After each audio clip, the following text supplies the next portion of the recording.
अस्सलामु अलैकुम वरहमतुल्लाहि वबरकातुह।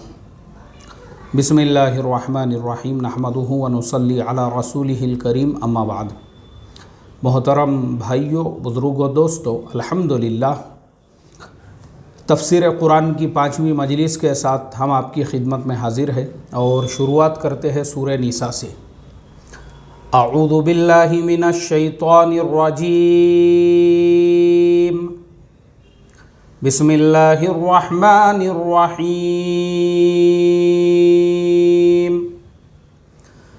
या अय्युहन्नासु तक़ू रब्बकुमुल्लज़ी खलक़कुम मिन नफ्सिन वाहिदतिन व खलक़ मिन्हा ज़ौजहा व बस्स मिन्हुमा रिजालन कसीरन व निसाअ वत्तक़ुल्लाहल्लज़ी तसाअलून बिही वल अर्हाम इन्नल्लाह कान अलैकुम रक़ीबा। सदक़ल्लाहुल अज़ीम।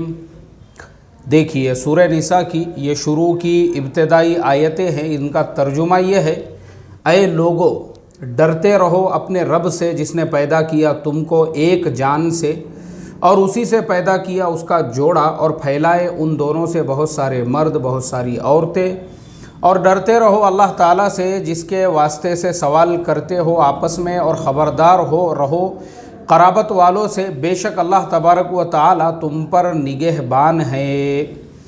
अब देखिए, सूरह निसा असल में जो सूरह आली इमरान की जो आखिरी आयतें हैं, जहाँ पे आली इमरान जो है सूरत आली इमरान ख़त्म हुई थी, उसी से जो है ये मरबूत है, उसी के साथ में जुड़ी हुई है। तो इसलिए जहाँ पे वो आयतें ख़त्म हुई थी उसी के साथ में ये आयतें शुरू हो गई सूरह निसा के अंदर।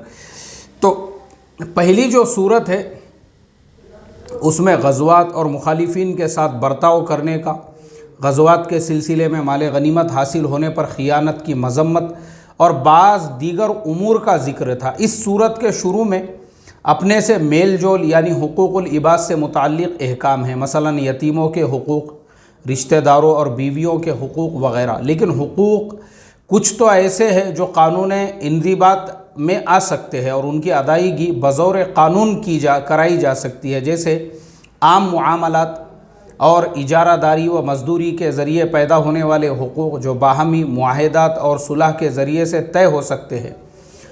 अगर कोई फ़रीक़ मुक़र्ररा हुकूक़ की अदायगी में कोताही करे तो बज़ौर हुकूमत भी दिलवाए जा सकते हैं, लेकिन औलाद, वालिदैन, शोहर, बीवी, यतीम बच्चे जो अपनी तहवील में हो और दूसरे रिश्तेदारान के बाहमी हुकूक़ जो एक दूसरे पर आयद होते हैं, उनकी अदायगी का मदार अदब व एहतराम, दिलदारी व हमदर्दी, क़ल्बी खैर खाही पर है।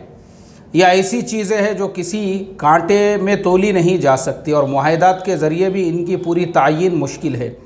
लिहाजा उनकी अदायगी के लिए बजुज़ खौफ खुदा और खौफ आखिरत के कोई दूसरा ज़रिया नहीं, जिसको तक़वे से ताबीर किया जाता है। और हकीकत में यह तक़वे की ताकत हुकूमत और क़ानून की ताकत से कहीं ज़्यादा है। इसलिए इस सूरत को अम्र बित्तक़वा से शुरू फरमाया और इरशाद फरमाया, या अय्युहन्नासु तक़ू रब्बकुम। अब देखिए, यहाँ पे हम थोड़ा सा आप लोगों को समझा देते हैं और उम्मीद करते हैं अभी तक हमने जो पढ़ा है वो तो समझ में आ ही गया होगा आप लोगों के, कि देखो पहली जो सूरत थी यानी जिसके अंदर जो है ना गनीमत का माल है और बहुत सारे जो उमूर है शरई एतबार से, और बहुत सारी ऐसी जो चीज़ें हैं कि जैसे गनीमत के माल में कोई ख़ियानत करता है, तो अब ये तमाम जो बातें हैं ना, तो वक्त का जो हुक्मरान है वो लोगों के ऊपर लागू कर सकता है और वो जो है उसका बराबर से हिसाब किताब रख सकता है। लेकिन जो हमारे मीरास के मसाइल है, रिश्तेदारों के साथ हुस्न सुलूक के मसाइल है, यतीमों का माल खाने के मसाइल है, निकाह के मसाइल है, बीवियों के हुकूक़ के मसाइल है, क़राबतदारों के मसाइल है। अब ये मसाइल वो है कि जब तक जो है रिश्तेदार आपस में एक दूसरे के हुकूक़ को नहीं समझेंगे, एक दूसरे के हुकूक़ को अदा नहीं करेंगे, तो फिर और ये तमाम बातें कहाँ से पैदा होंगी? हुकूमत के लागू करने से नहीं पैदा होंगी। ये तमाम बातें पैदा होंगी तक़वे के रास्ते से और तक़वे के ज़रिए से। अगर आपके अंदर तक़वा है और अगर आपके अंदर लिल्लाहियत है और अगर आपके अंदर अल्लाह का डर है, तो फिर मियाँ बीवी एक दूसरे के हुकूक अदा करेंगे, रिश्तेदार एक दूसरे के हुकूक अदा करेंगे, क़राबतदार एक दूसरे के हुकूक अदा करेंगे।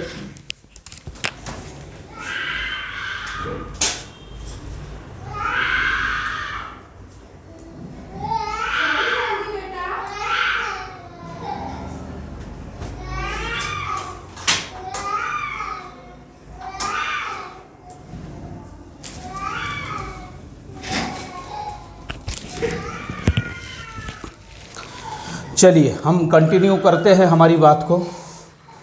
तो क़राबतदार जो है फिर वो एक दूसरे के हुकूक अदा करेंगे, क्योंकि ये जो तमाम बातें हैं ना, ये तक़वे से ताल्लुक़ रखती हैं। ये तमाम बातें तक़वे से ताल्लुक़ रखती है। ये कोई हुकूमत कोई कायदा कानून लागू करके आपके ऊपर नाफिज नहीं कर सकती। इसीलिए हम जो दूल्हा दुल्हन कोर्स पढ़ाते हैं तो उस कोर्स के अंदर हम यही हुकूक बताते हैं कि देखो, दुनिया में सबसे बड़ा झगड़ा हुकूक का है। अगर मियाँ बीवी एक दूसरे के हुकूक अदा करने वाले बन जाए, माँ बाप औलाद के और औलाद माँ बाप के हुकूक अदा करने वाले बन जाए, और इसी तरह से रिश्तेदार एक दूसरे के हुकूक आप अदा करो, ना फिर कहीं पे जो है भतीजे के हाथ से चचा का कत्ल होगा, ना कहीं पोतरे के हाथ से दादा का कत्ल होगा, ना कहीं पे मियाँ बीवी के दरमियान में तलाक होंगी, ना कहीं पे खुला होगा, ना कहीं पे लड़ाई होंगे, ना कहीं पे झगड़े होंगे। ये सारे मसलों की जो बुनियाद है और जो जड़ है वो सिर्फ़ और सिर्फ आपस में एक दूसरे के हुकूक को अदा नहीं करना है।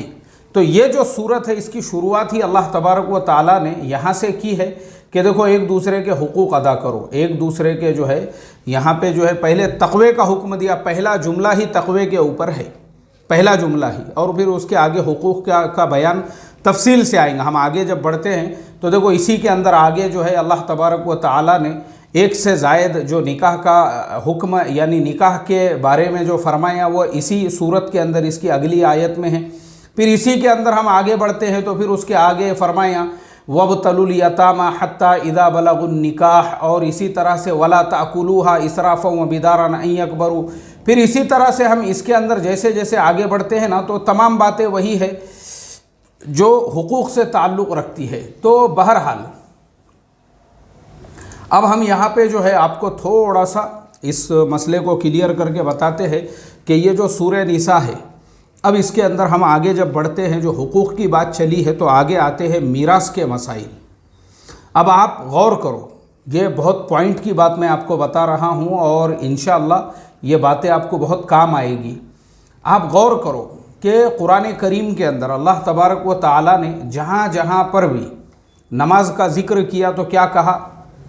अकीमुस्सलाह व आतुज़्ज़काह, यानी नमाज को कायम करो, ज़कात को अदा करो। इसी तरह से अल्लाह तबारक व ताला ने दूसरी इबादतें जैसे हज वग़ैरह है उसके बारे में भी जहाँ जहाँ पर भी अल्लाह तबारक व ताला ने इसका हुक्म दिया, तो वहाँ पे सिर्फ जो है ना, जैसे हम शुरू में यानी दूसरे पारे की तफसीर के अंदर हज के अहकाम अल्लाह तबारक व ताला ने वही सूरतुल बक़रा में बयान किए हुए हैं। तो हज के बारे में हज का हुक्म दिया। अब रोज़ा है तो रोज़े के बारे में क्या कहा? कुतिबा अलैकुमुस्सियाम, रोज़े तुम पर फ़र्ज़ कर दिए गए। और फिर हज के बारे में कहा अल-हज्जु अशहुरुम मालूमात। लेकिन ये पॉइंट याद रखो, वो इस्लाम की जड़ और बुनियादें हैं, जो इस्लाम के 5 जो पिलर है जिनके ऊपर इस्लाम की बुनियाद है, तौहीद है, नमाज है, रोज़ा है, हज है और ज़कात है। तो ये तमाम के बारे में सिर्फ हुक्म दिया कुरान करीम के अंदर। लेकिन अब देखो हुकूक के बयान में ये गौर करने वाली बात है कि यहाँ पे एक एक के हिस्से को तक अल्लाह तबारक व ताला ने बयान कर दिया कुरान करीम में। एक एक का हिस्सा, किसको क्या हिस्सा मिलेगा और किसका माल नहीं खाना चाहिए और किसके माल में इसराफ नहीं करना चाहिए और किसी पे जुल्म नहीं, एक एक का हिस्सा बयान किया। आपको हैरत होंगी जानकर, मैं वो आयतें अभी पढ़ रहा हूँ। अऊज़ु बिल्लाहि मिनश शैतानिर रजीम, युसीकुमुल्लाहु फ़ी औलादिकुम लिज़्ज़करि मिस्लु हज़्ज़िल उन्सयैन फ़इन कुन्ना निसाअन फ़ौक़ इस्नतैनि फ़लहुन्ना सुलुसा मा तरक व इन कानत वाहिदतन फ़लहन निस्फ़ वलिअबवैहि लिकुल्लि वाहिदिम मिनहुमा अस्सुदुसु मिम्मा तरक इन कान लहु वलद फ़इन लम यकुन लहु वलदुन ववरिसहु अबवाहु फ़लिउम्मिहि अस्सुलुस फ़इन कान लहू इख्वतुन फ़लिउम्मिहि सुदुसु मिन बअदि वसिय्यतिन यूसी बिहा औ दैन आबाउकुम व अबनाउकुम ला तदरुना अय्युहुम अक़रबु लकुम नफ़अ फ़रीदतम मिनल्लाह इन्नल्लाह काना अलीमन हकीमा।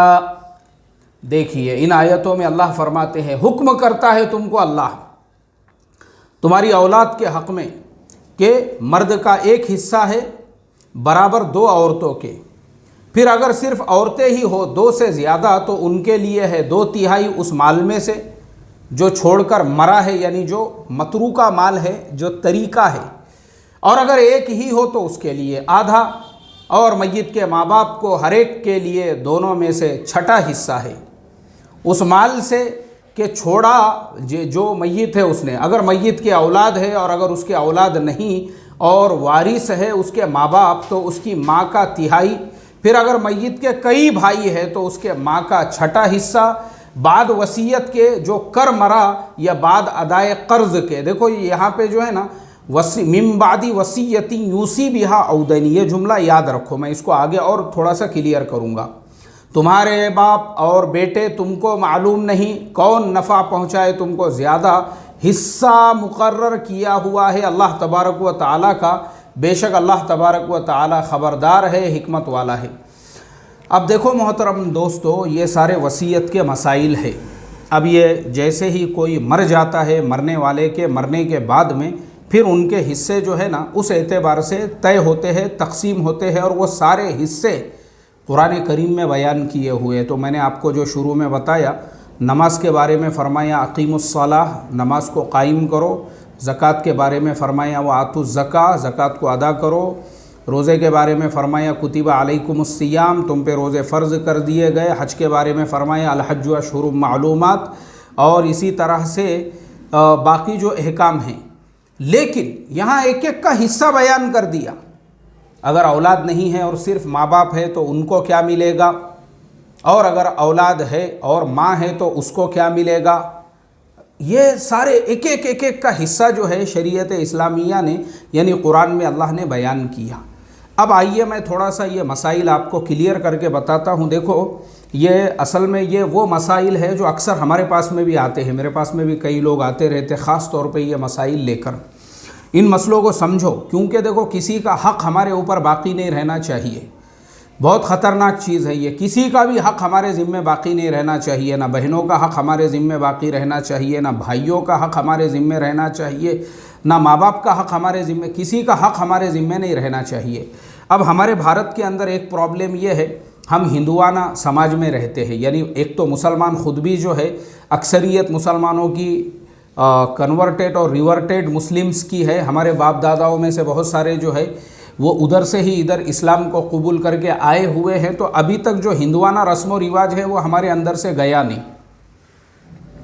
हिंदुआना तरीक़े हमारे अंदर से गए नहीं, कुफरिया मुआमलात हमारे गए नहीं। मतलब जो हमारे हिंदू भाइयों के ज़िंदगियों में और उनके घरों में जो मुआमलात है, अक्सरियत आपको मुसलमानों के घरों में और मुसलमानों की मुआशरत में वही मिलेंगी। इसीलिए हमने वो दूल्हा दुल्हन कोर्स शुरू किए ताकि आपको ये सिखा सके। हमारा प्रॉब्लम ये है, वही तरीक़े वही चीज़ें। अब हमारे यहाँ पे भी क्या होता है कि बाप की ज़िंदगी में ही बेटे बाप पे प्रेशर डालना शुरू करते हैं, हमको हमारा हिस्सा दो, हमको हमारा हिस्सा दो, हमको हमारा हिस्सा दो। हालांकि बाप की ज़िंदगी में बेटों का कोई हक़ नहीं बनता है कि वो अपने बाप से जाके हिस्सा मांगे या बाप से जो है उससे मुतालेबा करे। ऐसे ही बेटियों का, बहुत सारी बेटियां भी जो है माँ बाप के ज़िंदगी में उनकी नाक में दम करके रख देती है, और ख़ास तौर पे दामाद जिसका कोई लेना देना ही नहीं है, मगर वो भी लालची दामाद जो है वो भी जो है राल टपकाते हुए बैठा हुआ होता है कि किसी तरह से बुढ़ा या बुढ़ी, एक तो पहले तो उसकी नीयत ही ये होती है कि जल्दी से इनके रवानगी के आदाब हो ताकि हमको भी कुछ मिले, और नहीं तो फिर वो ये लालच में होता है कि बुढ़ा बुढ़ी जिंदे है तो उनकी ज़िंदगी में ही कुछ तो भी उनसे खींचो, उनसे जो है अपने नाम पे 2-4 एकड़ करा के ले लो, या उनको जो है पोतरों, उनको नवासे नवासियों का वास्ता दो कि भाई कम से कम नवासी की शादी का मसला है उसका कुछ भला कर दो,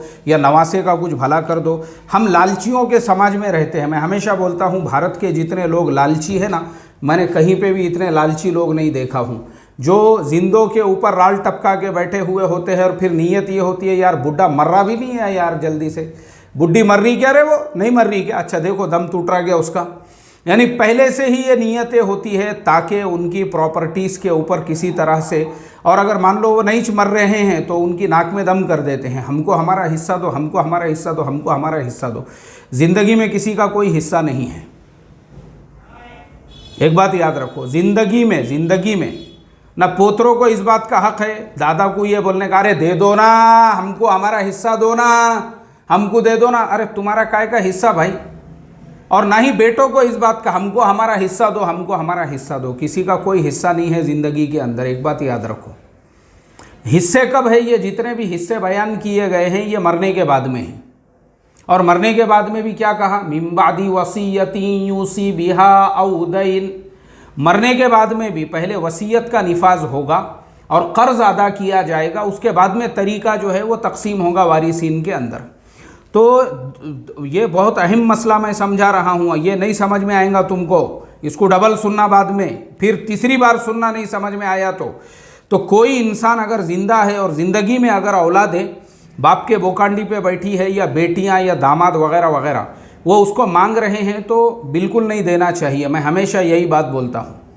अगर तुमने मान लो अपनी ज़िंदगी के अंदर अपने बेटों में मीरास तकसीम कर दिए, बेटियों में तकसीम कर दिए, पोतरों का भला कर दिए, नवासियों की शादी कर दिए, सबका सब कुछ करके दे दिए ना, ऐसे बुढ़ा बुढ़ियों को बुढ़ापे में सिवाय भीख मांगने के और दूसरा कुछ काम नहीं रहेगा। तो फिर क्या करने का, अपनी प्रॉपर्टीज़ अपने हाथ में रखो। तुम्हारे मरने के बाद जब तुम कब्र में चले जाएंगे तो उसके बाद में खुद वारिसीन में तकसीम हो जाएगा, लेकिन जब तक तुम जिंदे हैं अपने बैंक बैलेंस अपने कब्ज़े में रखो, अपनी प्रॉपर्टीज़ अपने कब्ज़े में रखो, अपनी खेती बाड़ी अपने हाथ में रखो, खेतियों की जो पैदावार है वो अपने हाथ में रखो, घरों के किराए और भाड़े अपने हाथ में रखो और ऐश की ज़िंदगी जियो। बहुत सारे लोगों को ये टेंशन होता है, अरे बच्चे हमको नहीं देखेंगे तो हमारा कैसा, बेटियां हमको नहीं देखेंगी तो हमारा कैसा, नहीं तो नहीं देखे, छोड़ दो उनको उनके हाल पे। तुम बादशाहों के जैसी ज़िंदगी गुजारो। तुम्हारे पास अगर खेती बाड़ी है, तुम्हारे पास दुकानें हैं, तुम्हारे पास प्रॉपर्टीज़ है, तुम्हारे पास बैंक बैलेंस है ना, तो 2-4 नौकर रखो ना अपने पास में, काम वाली औरतें रखो 1-2 घर के अंदर रोटी पकाने के लिए, साफ़ सफाई करने के लिए। और इसी तरह से अरे ज़िंदगी जो है ना भाई, अपनी ज़िंदगी मर मर के क्यों जी रहे आप। और ये मर मर के जीने की मैंने देखा हूँ बाद में 50-50 रुपये के मोहताज हो जाते हैं वो लोग जो अपनी ज़िंदगियों में अपनी प्रॉपर्टीज़ अपनी औलादों के नाम पे करके कर देते हैं, क्योंकि औलादे बाद में जो है ना उनको दाने दाने का मोहताज बना देती वैसे माँ बाप को। तो शरीयत के अंदर ये बिल्कुल भी नहीं है कि आपने अपनी ज़िंदगी में तकसीम करना है, बल्कि माँ बाप की ज़िम्मेदारी ये है भाई, माँ बाप ने कभी ताउन कर दिए, कभी किसी बेटे की मदद कर दिए, कभी किसी का कुछ ताउन, जैसे आप आम लोगों का ताउन करते हैं वैसे ही आप उनका भी ताउन कर सकते हो। या फिर अगर अपनी ज़िंदगी में माँ बाप अगर किसी को कुछ दे देते हैं, जैसे मिसाल के तौर पे अगर किसी को ये डर है कि हमारे मरने के बाद में हमारी बेटियों को हिस्सा नहीं मिलेगा, तो अपनी ज़िंदगी में अगर दे रहे हो तो उसको मीरास नहीं कहते हैं, उसको कहते हैं हिबा। और हिबा की तरतीब ये है कि अगर तुम किसी को हिबा कर रहे हो उसको मालिक बना के देना ज़रूरी है। ये नहीं है कि तुमने खाली ज़ुबानी बोल दिया और झगड़े लगा के चले गए, वैसा नहीं है, बल्कि तुमने किसी के नाम पे कोई चीज़ की है तो उसके कब्ज़े में देना ये ज़रूरी है, तब जाके आपका हिबा मुकम्मल होता है। अब हम आते हैं कि ज़िंदगी का तो मैंने बता दिया, अब मरने के बाद पे आते हैं। अब अगर मान लो कोई मर जाता है तो मरने के बाद में मरने वाले की जो मीरास है वो तकसीम करने से पहले ये देखो कि उसने वसीयत किसके लिए की हुई है और उसका जो कर्ज़ा है। अब मैं वसीयत का भी मसला आपको बता देता हूँ। वसीयत उन लोगों के लिए होती है जो मीरास में हिस्सेदार नहीं है, यानी जिनको मीरास ऑलरेडी मिलने वाली है, वसीयत उनके लिए, वसीयत उन पर लागू नहीं होगी। जैसे मिसाल के तौर पे किसी ने जो है अपने बेटी के लिए वसीयत कर दिया मेरे मरने के बाद, तो वसीयत बेटी के लिए नहीं लागू होंगी ना बेटे के लिए, क्योंकि उनको ऑलरेडी मीरास मिलने वाली है। वसीयत का निफाज उन लोगों के लिए होगा जिनको मीरास में से कुछ नहीं मिलने वाला है। जैसे मिसाल के तौर पर आपका एक आधा दोस्त है, आपका एक आधा खलेरा भाई है, मुमेरा भाई है, फुपेरा भाई है, आपने देखे वो बेचारा गरीब है, या आपके साथ में उठने बैठने वाला कोई दोस्त है वो भी गरीब है, और आपने अपनी ज़िंदगी में ये कहा कि भाई मेरी 2 दुकानें, मेरे मरने के बाद मेरा ये जो दोस्त मेरे साथ उठता बैठता है मैं उसके नाम पे करके जा रहा हूँ, बाज़ाब्ता आपने उसके नाम पे कर दिए, और या आपने अपनी तरफ से जो है जो भी वसीयत की है, तो वसीयत ऐसे लोगों पर लागू होंगी जिनको मीरास में से हिस्सा नहीं मिलेगा। और दूसरा मसला, वसीयत का निफाज जो होगा वो सिर्फ 1/3 माल पर होगा। यानी अगर आपने 50% माल की भी वसीयत की है, आधे से ज़्यादा माल की भी की है, तो भी वसीयत का निफाज ना आधे पर होगा, ना 50% पर होगा, ना उससे ज़्यादा पे होगा, वो होगा सिर्फ 33% पर, यानी सिर्फ 1/3 के ऊपर होगा बस। यानी आप 1/3 माल ही अपना वो उसके ऊपर वसीयत कर सकते हैं, उससे ज़्यादा के लिए आप वसीयत नहीं कर सकते हैं। ये मसला आपको याद रहना चाहिए। और कर्ज़ की अदायगी,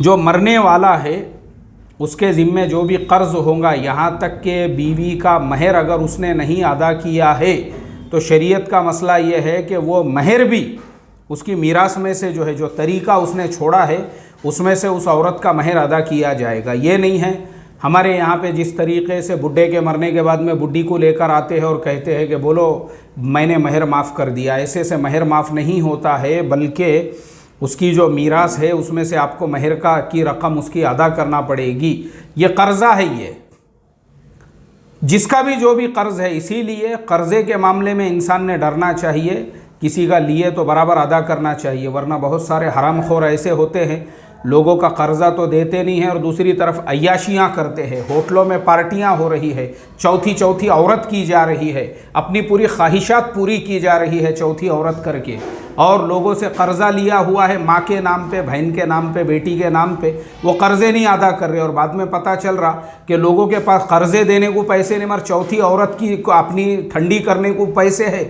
तो ये अल्लाह हमारी हिफाजत फरमाए। ऐसे मैंने बहुत सारे लोग देखा हूँ। अब ऐसे में ही अगर कोई मर गया तो मुझे आप बताइए, ऐसे में ही अगर कोई मर गया समझो जिसने लोगों से कर्ज़ा लिया हुआ है, तो मैं आपको बताता हूँ अल्लाह के नबी सल्लल्लाहु अलैहि वसल्लम के ज़माने का एक वाक़या मिलता है कि किसी के ज़िम्मे जो है ना बहुत कम मिक़दार, यानी जिसे जो है एकदम मामूली मिक़दार हम कहेंगे, वो मामूली मिक़दार कर्ज़ बाकी था, और अल्लाह के नबी सल्लल्लाहु अलैहि वसल्लम जो है उनकी नमाज जनाजा पढ़ाने के लिए आगे बढ़े। आपने पूछा कि भाई इसके ज़िम्मे किसी का कर्ज़ है, पता चला कि महर की रकम का 1 दिरहम या उससे भी कुछ कम हिस्सा बाकी था। आप पीछे हट गए, आपने कहा कि मैं इसकी नमाज जनाजा नहीं पढ़ाऊँगा। तो इसके लिए ये जो कर्ज़ा लेने वाले हैं ना, इन लोगों ने लोगों के कर्ज़े अदा करना चाहिए, ना कि अय्याशिया करके चौथी और पाँचवीं औरतें करके अपनी ठंडी कर रहे और लोगों के कर्ज़े नहीं दे रहे। ऐसा नहीं करना चाहिए। उसी में जो है हार्ट अटैक आ गया चौथी के जोश में, तो फिर मुझे आप बताओ कब्र के अंदर चले जाएंगे और लोगों के कर्ज़े ज़िम्मे बाकी रह जाएंगे। लोग फिर पूरी ज़िंदगी गालियाँ देते रहेंगे कि फ़लाना बहुत दलींदर था, हमारे पैसे लेके मरा बोलकर। ऐसा नहीं करना चाहिए। अल्लाह हिफाजत फरमाए। किसी के हमारे ज़िम्मे 2 रुपये भी बाकी रहे ना, तो इंसान को फ़िक्र होना चाहिए मैं कैसे अदा करूं। अल्लाह हम तमाम को अमल की तौफ़ीक़ अता फ़रमाए। तो ये मसला हो गया मीरास का। अब उसके बाद आते हैं कर्ज़ की अदायगी के बाद फिर आपके जितने भी वारिसीन हैं, तो शरई एतबार से आप उसका नक्शा बना कर लोगे, किसका क्या कर्ज़ा है, क्या यानी किसका क्या हिस्सा होता है। तमाम वारिसीन को उसमें शामिल करेंगे। ये नहीं है कि भाइयों ने अपने प्रॉपर्टीज़ पे कब्ज़े कर दिए, बहनों को हिस्सा नहीं दिए, या बूढ़ी वालिदा है, अगर वालिदा ज़िंदा है तो वो भी मीरास के अंदर हिस्सेदार है। ये आपको पता होना चाहिए, ये आपको मालूम होना चाहिए। तो जिसका जो शरई हक़ है, शरई एतबार से आप उसका हक़ अदा करो।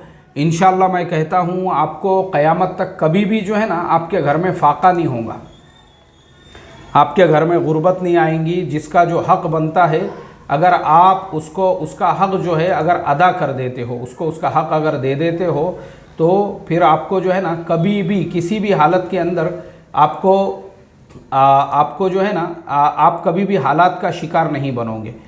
तो अब जो है ये जो मैंने तमाम मसाइल जो आपके सामने बयान किए हैं, इसके अंदर एक्चुअल में बहुत सारी बारीकियां हैं। ये जो मीरास के मसाइल जो अभी मैंने आपके सामने बयान किए हैं, इसके अंदर बहुत सारी बारीकियां हैं। अब बारीकियां मिसाल के तौर पर बारीकियां मतलब ये है कि अब अगर कोई मर जाता है तो मरने वाले के मरने के बाद में आपको कितने वारिसीन हैं उसके हिसाब से वो जितने भी जो है ना जितने भी इसके वारिसीन होंगे जी, और जितने भी वारिसीन होंगे तो आपको नक्शा बना के लेना पड़ेगा। अभी यहाँ पे मैं अगर आपको किस वारिस को क्या हिस्सा मिलेगा तो आप ऐसी बैठे बैठे हिसाब करना शुरू कर दोगे कि यार मेरे हिस्से में कितना आने वाला है और फलाने के हिस्से में कितना जाने वाला है।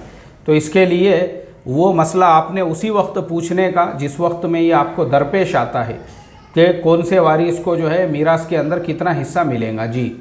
अब इसी तरह से जो दो बातें हमने आपको बताई है कि यानी जो दो बातें मैंने आपको बताई है कि वसीयत का निफाज होगा, कर्ज़ की अदायगी होगी और कर्ज़ की अदायगी के बाद में जो है तमाम जो वारिसीन हैं उनमें फिर मीरास की तकसीम होगी। अब मैं उसके आगे की आयतें पढ़ता हूँ। आऊज़ु बिल्लाहि मिनश शैतानिर रजीम तिल्का हुदूदुल्लाह वमन युतिइल्लाह व रसूलहु युदखिलहु जन्नातिन तजरी मिन तहतिहल अनहारु खालिदीन फीहा वज़ालिकल फौज़ुल अज़ीम। ये हदें बांधी हुई है अल्लाह की, और जो कोई हुक्म पर चलेगा अल्लाह के और उसके रसूल के उसको दाखिल करेगा जन्नतों में जिनके नीचे बहती है नहरें, हमेशा रहेंगे उनमें, और यही है बड़ी मुराद मिलना। यानी जो लोग भी, ये अल्लाह ने कहा कि देखो ये हमारी हुदूद है। और मैं आपको बताऊं, हमारे एक बयान सुनने वाले जो है मलावी में रहते हैं और वो हमारे हिंदू भाई हैं। उन्होंने एक दिन मुझे कॉल करके मेरे से कहा, बोले मुफ्ती साहब मैं आपके बयान सुनता हूँ, मुझे हैरत होती है, बोले कि कुरान कितनी बेहतरीन किताब है जिसने आपकी जो रोज़ाना की जो लाइफ है, रोज़ाना की जो ज़िंदगी है आपकी, यानी कुरान जो है वो दस्तूर हयात है, ज़िंदगी गुजारने का एक निज़ामुल अमल है कुरान करीम के अंदर। तो अल्लाह फरमा रहे हैं देखो हमने तुमको ये सब बता दिए बारीक बारीक तरीक़े से, मीरास में से किसका कितना हिस्सा है। तो इसलिए ये अल्लाह की हुदूद है। जो अल्लाह और उसके रसूल की इताअत करेगा जन्नत में दाखिल होगा जहाँ उसके लिए नहरें बहती है और वो हमेशा रहेगा। और कामयाब जो लोग हैं यही सबसे बड़ी कामयाबी है, यानी अल्लाह के हुक्म और उसके नबी के तरीक़े पे चलना और इन सारे अहकाम की पाबंदी करना। आगे फरमाया, आऊज़ु बिल्लाहि मिनश शैतानिर रजीम वमन यअसिल्लाह व रसूलहु व यतअद्दा हुदूदहु युदखिलहु नारन खालिदन फीहा वलहु अज़ाबुम मुहीन।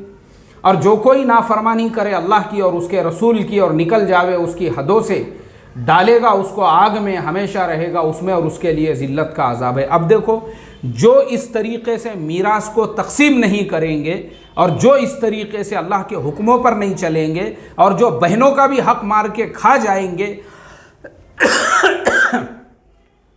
तो ऐसे जो लोग हैं उनके लिए हमेशा हमेश की जहन्नुम है और वो ज़िल्लत का अज़ाब है उनके लिए अल्लाह ताला की तरफ से, ज़िल्लत का अज़ाब।